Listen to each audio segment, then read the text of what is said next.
My name is Rebecca Saunders, and my There Should Be a Law speech is entitled Demanding Restitution in Cases of Familicide.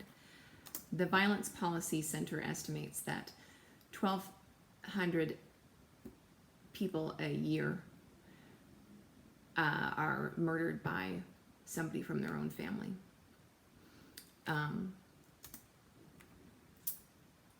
In 2013, a similar case happened to a loved one in my family. My speech will be discussing the wrongful death suits that that survivors of families of victims need to take towards the deceased murderer's estate. It's an emotionally taxing endeavor for those victims. Second, that the solution needs to be an order of restitution handed down as a legal obligation, flowing from the conclusion of the official legal case. Lastly, my visualization will be an example of failure to help victims of familicide, and it will demonstrate how urgently we need to pass a law granting restitution. In 1996, the Mandatory Victims Restitution Act was passed. Unfortunately, this did not cover the victim of families of murder victims in cases of them seeking restitution from their murderers because their murderers are dead. And so in this, their estate should be passed down to the family of murder victims. One of the worst things that you can imagine is having somebody that you love, somebody close to you, taken away from you through a heinous crime. Healing from that level of trauma is a long and dark road, and in order to give restitution to the families in these cases, the estates of the murderer should automatically be divided and given to the families of the murder victims in order to facilitate not only funeral expenses, but pain and suffering for the family of those murder victims.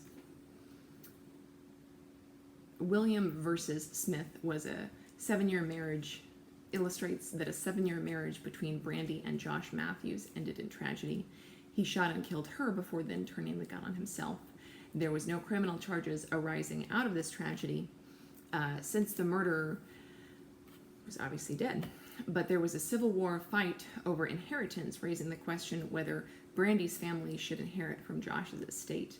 The unanimous opinion of the Alabama Supreme Court was no.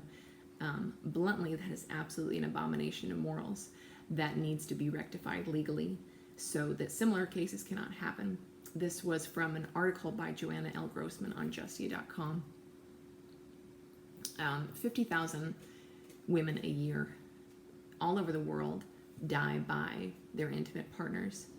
Imagine the suffering that their wider family has to go through. Our society must act to help the victims of familicide and not drag them through the mud like they are today.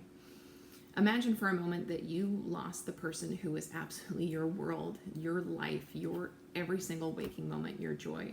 Imagine if that was your sister, your child, your mother, your father.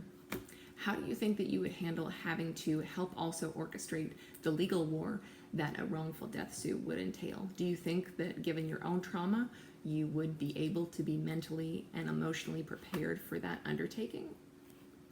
Even right after this loss. Urgently, restitution needs to be given to family of murder victims, and that should be automatically adjudicated for the upholding of justice given the situation at hand.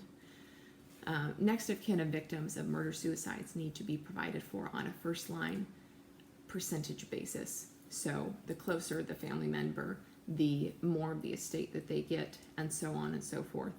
The suffering of the family of victims is a lifetime's journey for them. There is no precedent for a law like this. Nonetheless, it is of the utmost importance. The victims of families need to be provided for.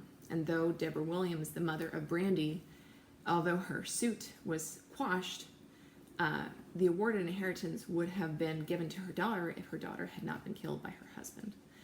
And we can ensure that no other family suffers in this way. We can ensure today that we protect more people, more victims of acts of familicide. Thank you for your time.